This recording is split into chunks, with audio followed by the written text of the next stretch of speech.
Good morning and welcome everyone to this first broadcast of 2023.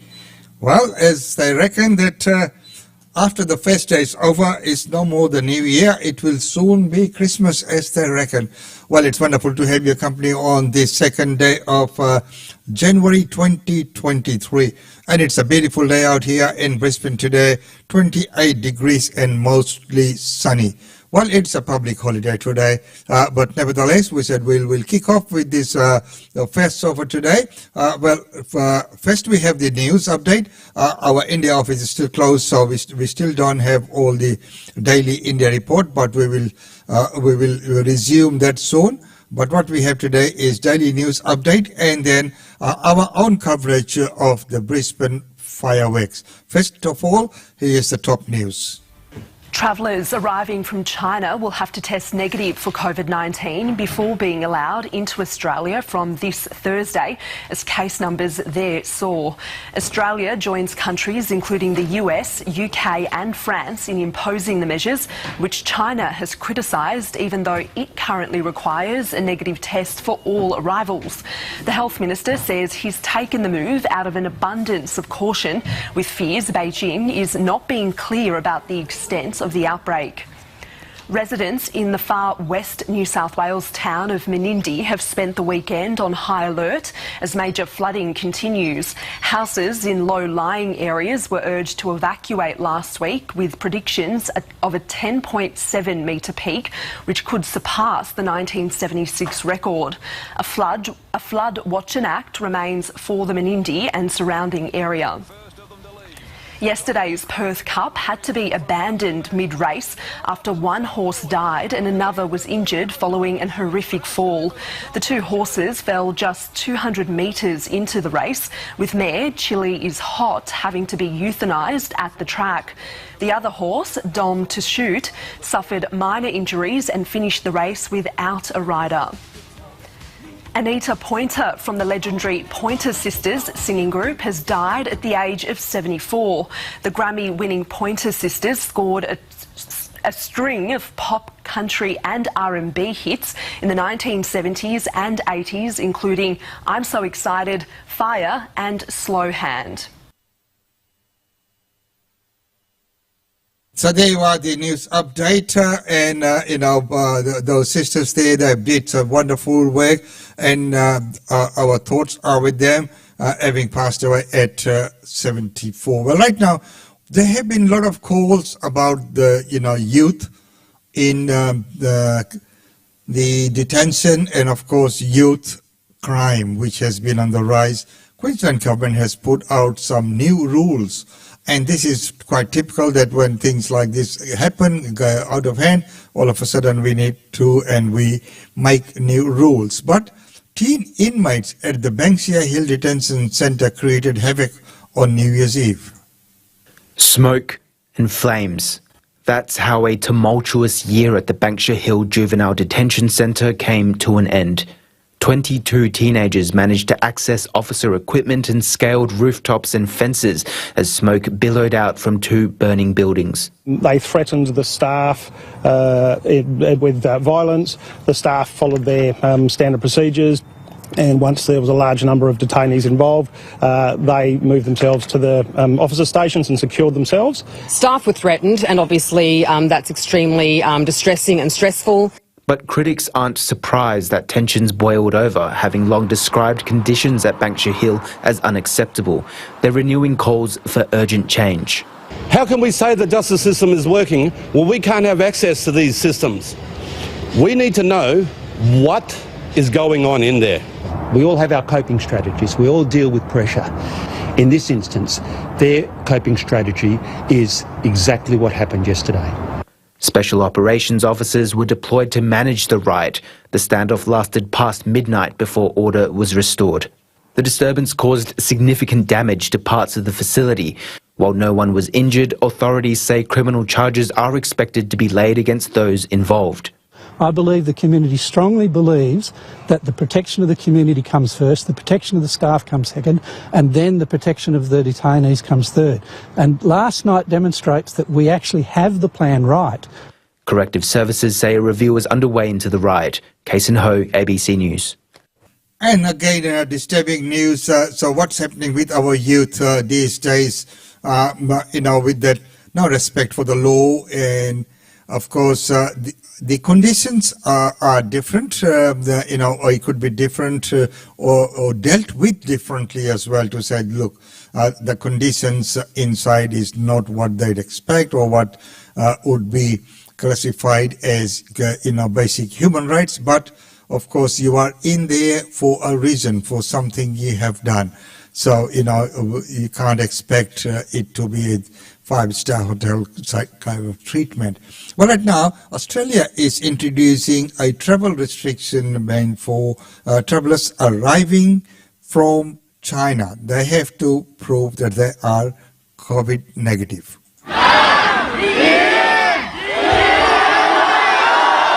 A new year and fresh hope for a city experiencing deja vu. Wuhan, where the global pandemic started more than 3 years ago, in the midst of an outbreak again. But now authorities are no longer trying to suppress it. I'm still afraid of getting infected, but I just wanted to come out because everyone else has as well. Soon, Chinese will be able to head out of the country too, with the borders opening in a week. But that's sparking fears of a new variant. Tens, possibly hundreds of millions of people are being infected for the first time in a country with a lagging vaccination rate. Just 3 days ago, the Prime Minister backed health advice saying Australia's built-up immunity meant testing wasn't required. But now the government says the limited and unreliable data from China has forced its hand. In light of that lack of comprehensive information at this point in time, the government has decided, out of an abundance of caution, to require travellers from China to submit evidence before boarding their flight of a negative COVID test. Beijing is criticising those measures, even though China itself still requires people to test before flying there. Amid overrun hospitals and long lines for funeral services, China's leader Xi Jinping is trying to quell anger at his sudden backflip on fighting the virus. China is such a big country. Different people will have different demands and different views on the same thing, which is normal. It's necessary to build consensus. It's still a difficult period. Xi Jinping says there is light at the end of the tunnel, with the COVID surge expected to peak in late January. But transparency is again proving a problem. Analysts abroad estimate 9,000 people a day are dying with COVID in China, and it's rising. Official government figures, though, show the COVID toll is just 1 death per day. Bill Birtles, ABC News, Taipei. So there you go. And of course, we know that even in India right now, if all foreign travellers arriving into India need to do a test on arrival as well. Well, right now, the top secret cabinet papers from the Howard government have been declassified. The blast tore through the heart of Kuta, Bali's nightclub town, as hundreds of tourists enjoyed Saturday night. 202 lives stolen, including 88 Australians. This wicked and cowardly attack, clearly on the evidence available to us, an act of terrorism, can have no justification. Newly released cabinet records show the Howard government was quick to order a probe into the adequacy of Australia's counter-terrorism settings. Ability to combat terrorism. A new era of surveillance and secrecy was already underway following the September 11 attacks, Cabinet agreeing to a raft of new terrorism laws. Australia had already committed troops to the war in Afghanistan and would join the US-led invasion of Iraq in 2003. I told the Prime Minister there are no war plans on my desk. Cabinet records make a brief reference to one oral report by the Prime Minister on his discussion with President Bush regarding weapons of mass destruction, but they don't shed any light on the details of those talks. I think we made the right decision at the time, given what we knew and believed to be true at the time. The government continued its hardline rhetoric and policy on asylum seekers. At the Woomera Detention Centre, hundreds of detainees went on hunger strikes. It is being done to morally intimidate the Australian people and the Australian government into changing a policy. Work began on a new detention centre on Christmas Island. Records show a government determined to keep those who made the perilous journey off the mainland and away from the media. Do we need to go this far? Could we do something less? Do we need to do more? So there would have been a full and frank discussion. True stories of the stolen generations were dramatised on screen in Rabbit's Proof Fence. But renewed calls for an apology, treaty and constitutional recognition were rejected. Down with John Howard! Shame upon this country! In 2002, the country was evolving and growing, but the government resisted calls for long-term population targets. Cabinet was expecting that Australia would hit 25 million people by the middle of the century. That prediction was more than 2 decades off the mark. Noor Hayder, ABC News, Canberra. So there you are, up to date. Well, right now, Pope Francis pays tribute to late predecessor Benedict.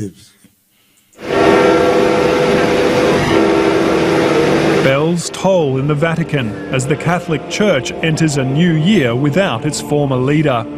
With emotion we remember him, so noble, so kind, and we feel such gratitude in our hearts.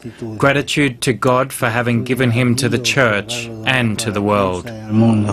Joseph Aloysius Ratzinger was born in a small Bavarian town in 1927. At 14, he was forced to join the Hitler Youth, began training in the seminary and was drafted into the military. After deserting, he was taken a prisoner of war. Following his release, he returned to his training as a priest. In 2005, Joseph Ratzinger delivered the homily at the funeral of John Paul and became the oldest pope for 275 years at the age of 78. He was the third papal leader to visit Australia in 2008, celebrating World Youth Day in Sydney and praying at the shrine of Mary MacKillop, who he later declared a saint. I think there'll be a special kind of grief that this man who clearly loved our country, loved being with us, loved contributing to the faith life of this country, is now lost to us. Many Australian victims of sexual abuse by priests were disappointed that he didn't make more open efforts to heal their pain. In early 2013, he became the first pope to retire in 600 years, citing his advanced age and lack of strength. The 85-year-old farewelled the crowds in St. Peter's Square, speaking about the troubled times of his reign. Espírito Santo. Earlier this year, a German inquiry concluded he'd failed to take action to prevent sexual abuse during his time in Munich. But senior church leaders rallied around him. A funeral will be held for the former pope next Thursday. Benedict XVI was 95 years old. Well, 95 years old, and well, we wish that everything all prevails well. Well, right now, during this festive time, in the festive season, people eat a lot and eat the festive food, which might not be very, very healthy as well. So how to keep up and how to make up for bad eating habits? No, it's certainly not about punishing yourself for having a bit of indulgence period. Like I said, I think the real focus is about thinking, okay, it's a new year. What can I do going into the new year that's going to set me up this year to give me as much health and vitality as I possibly can? And, you know, it's a great time of year for wiping the slate clean and moving forward. And as a dietitian, I certainly don't want people punishing themselves. That's not going to help at all. And in fact, what I do see is that often does more harm than good. Some really strict fad diets can actually result in nutritional deficiencies or the one of the things that concerns me most that I often see is in my clinic I have what's called a body composition analysis machine, and so I'm able to look at people's body composition, and people who do a lot of fad dieting will actually have really low levels of muscle mass, and that then goes on to impact their metabolism, that makes it harder and harder to lose weight in the future. All right, so then how do we get back on track to healthy eating and establish a regular exercise for the whole year? Yeah, well, I do think it's about sitting down, just taking as much time as you've got, whether it's 10 minutes or an hour, to sit down and think about yourself and your own personal needs and what's going to work for you. As a dietitian who works in private practice, that's what I tend to do with a client. So I'll sit down and do a nutrition assessment. I'll look at their personality type and what motivates them and what types of foods they like and who are they cooking for, all of those types of things, and then work out a bit of a plan. Now, some people are really driven by goals. Other people are really driven by prioritising their family. Everybody's got their own kind of incentives, and so you need to look at what's going to drive you. It's often about starting really simple. And the research actually shows that when it comes to behaviour change and forming habits, which essentially is what eating is, then we want things that are going to be simple at the start, and then you can layer it up. So, for example, it might be about just starting by working out what times of the day somebody's going to be eating, and making sure that you're actually eating without skipping meals. It might be about one of the changes that I made in the last year was starting to order my groceries online to help reduce time spent. It might be about making a meal plan where you actually create the same type of fish. So maybe it's like a fish meal every Monday night and a pasta meal every Tuesday night, or just those types of things to help simplify your eating regime. So, Melanie, we all start off with good intentions. We make that plan, we establish a healthy eating pattern and a regular exercising regime, and then that usually lasts for only a few weeks. Why do we fall off the bandwagon? So it comes back to the research on habit formation. And what the research shows is that our brain can only rely on willpower for a few weeks. And so this is where creating those long-term habits is really, really important. And so research shows that on average, so we start creating neural pathways and start creating a habit after doing something 10 times. But then for it to actually become a habit, it depends on how complex the habit is. So the more simple it is, the easier it is to actually create a habit. And that it can take anywhere between 66 to around 270 times on average for us to create a habit. So, if you're talking about, say, something like having a piece of fruit after dinner rather than going to have ice cream, then, that's going to be something that you're going to have to work on for a while until it actually becomes a habit rather than just using willpower. So this is where there's a few tricks. So first of all, make your goals really simple. Secondly, you want to focus on what you can do rather than what you can't do. So you don't want to say, I'm not going to eat ice cream after dinner, because you can't undo that habit. What you want to do is replace it and say, well, I'm going to eat a piece of fruit after dinner instead of the ice cream. And then thirdly is that you want to set up some incentives for yourself. So you might say, okay, well, if I can do this habit for the next week, then I'm going to, buy myself that book that I've been wanting to read. And the fourth, and what I think is probably the most important, is to actually have accountability. So like anything that we want to achieve in life, whether it's saving for a house or eating more healthily or whatever it is, if we've got that accountability, then we're much more likely to achieve our goal. So going into the new year, what is the one thing that we could or should adopt or change in our lifestyle in order to ensure success in either eating healthy or exercising regularly? To be honest with you, and I'm probably a little bit biased, but I really think that if people sincerely want to improve their health, then booking a consultation with a dietitian is literally the best thing that they can do.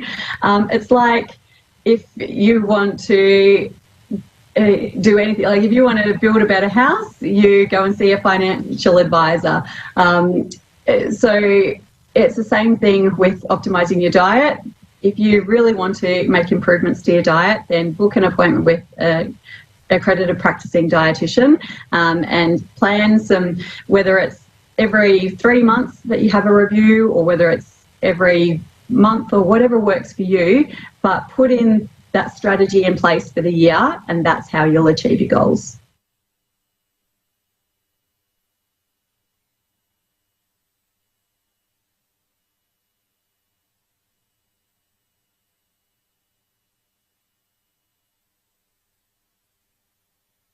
It is very, very important to set that goal and get your diet plan back in order. And if you really need specialized care, do book a consultation and see, because there is no such thing as a generic thing, one fit all. No, it doesn't happen.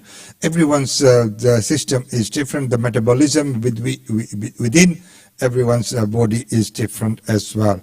Well, ladies and gentlemen, right now, as promised, we go to the fireworks coverage by Australian Indian Radio. Don't forget that this is an exclusive coverage by Australian Indian Radio at the Howard Street Wharf.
These are the live coverage from the Howard Street Walk and covered by Australian Indian Radio. Live on.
So there you are, ladies and gentlemen, our live coverage of the Howard Street Warps fireworks. Exclusive footage there. I think that was very well done and very well covered. Well, ladies and gentlemen, it's been wonderful having your company on the first show of 2023. You've been part of history so much, and thank you so much for all your support.